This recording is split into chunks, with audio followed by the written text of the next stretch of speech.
This medic build is able to regenerate so much health, even apocalypse bosses can't kill you. So just about 3 days ago, I made a tank build that was nearly unkillable as long as you were able to constantly keep shooting. But the weakness in that build is just that. If you stop shooting, if you fall victim to a chain attack, then you're in big trouble. However, as with today's build, that does not matter. You're essentially immune to anything except one-hit mechanics, as you can see there in the gameplay going on in the background. A quick disclaimer before we go forward with this. This build feels extremely broken, so odds are this will be nerfed soon. But if that does happen, I'll make sure to cover other builds that will work on future updates, so stay tuned. Also, the original build for this video was posted by Mooney-chan, so all build credits goes to this user, not me. So now, let's talk about the build. What's going on behind the scenes here? Why are we regenerating so damn much? As you can see, my character has 218.5 health, and we are equipped with the Resonating Heart, which regenerates 50% of your max health over 5 seconds, and after those 5 seconds, whatever else was overhealed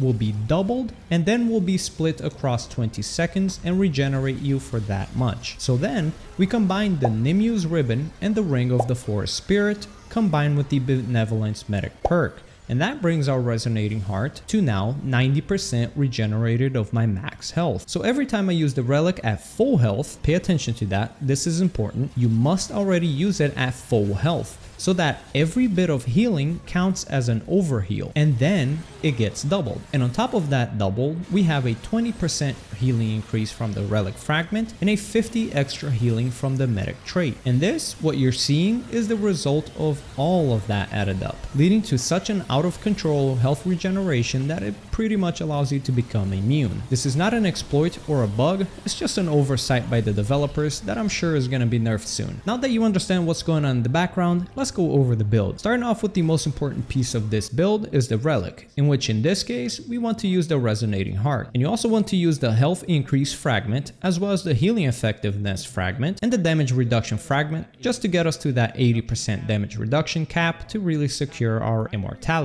The primary and secondary weapon do not matter and are flexible to whatever you feel like using. Now moving over to the amulet, we use the Nimu's Ribbon to boost up our relic effectiveness like we saw earlier. Moving on to the rings, we have the Ring of the Forest Spirit for increased healing effectiveness and the Dead King's Memento with the Seal of Empress to boost up our health even further. The more health we have, the stronger the heals. The fourth ring is rather flexible. In multiplayer, it's recommended to use the Burden of the Divine to also make your teammates near immune, as you can see there going on in the background. Those dudes definitely thought I was using some sort of healing hack, seeing how I kept everybody in the party near immune, except to one-shot mechanic. If you're a solo player, you'll probably want to use a damage ring like the Xania's Malice or something of the sort, as this build will make your damage very poor. Be warned, you will hit very softly, but with some tweaking around, there are some ways to increase that damage output without sacrificing your near immunity. Now onto the classes. The Prime class has to be the Medic. The Medic's Prime perk allows you to recharge your relic every time you heal 250 health, which is like all the time, meaning you essentially have infinite relics, which in turn means you have infinite healing. As for the ability, I enjoyed the shield, because with that I could turn on the shield and use my relics safely and make sure I maximized on the overhealing. As for a secondary class, you can use whatever you want. For a while, I was under the impression that Handler played a role in this build, but it actually doesn't. Feel free to use whatever you want. You're immune with any class. Now let's go on to the traits. For the traits, the only one that's extremely necessary is Vigor. The others are more or less flexible. Bark Skin and Fortify are also huge to keep you at that max damage reduction to ensure your immortality. And it's also recommended you use Gluten, since you'll be using the relic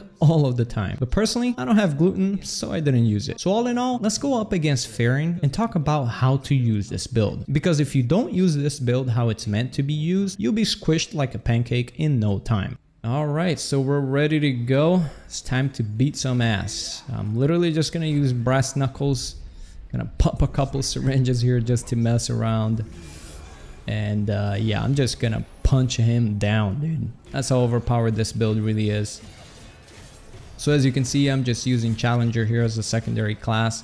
It really doesn't matter what secondary class you use, you're immune with any class. Let's look at my health, man. It's instantly back. Instantly. This is the most broken build in the game. Alright, so in terms of being able to use this to its max potential. Make sure you always use it when you have full health, because you want all the healing to count as overhealing. That's how you'll get the most amount of health regeneration per second. The syringes are not necessary, by the way. I'm just popping them because I'm just trying to beat his ass down quick. Also, to have perfect uptime with the resonating heart, try to cast it anytime before it hits 7 seconds, because if you don't, you're gonna have some downtime. As you can see right now, I casted it about 5 seconds, so I'm about to have no healing there for a second. It was still pretty good, but yeah, if you have relic increased cast speed, you can probably cast it with like 5 seconds left. And look at this thing go. This also applies for multiplayer. As you guys were seeing earlier, as long as you keep using this relic when you have full health, your teammates are just going to be getting an insane amount of healing as well. So you can keep the entire party alive like it's no one's business. Stagger is the only thing annoying here, but yeah, this build is completely broken. I'm sure they're gonna be doing something about this because this is a bit too much. Look at that, he doesn't even do damage, man.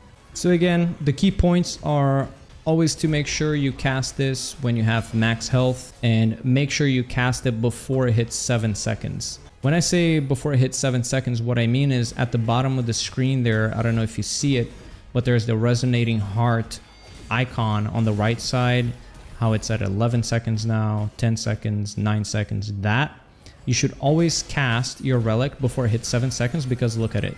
It's gonna go to 0 and it's gonna restart right away. Ready? Boom. It was actually even before 0. That's how you make sure you keep the uptime all the time. The only time you'll really die with this build is if you get caught by a one-hit mechanic, or you just forget to keep the relic heart up like I just did. That's the only time you'll really die. So either way, this fight's gonna go on for a while because Farron is just going to keep running away from me, and I'm going to slowly punch him down. And there's that. We're about to do the last push to kill him. Completely immune to this entire fight.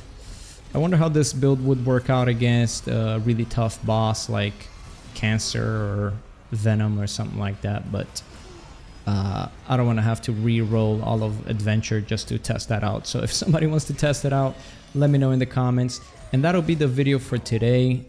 If you enjoyed the video, please remember to hit that subscribe button. I'll catch you guys in the next time with another crazy build or something of the sort.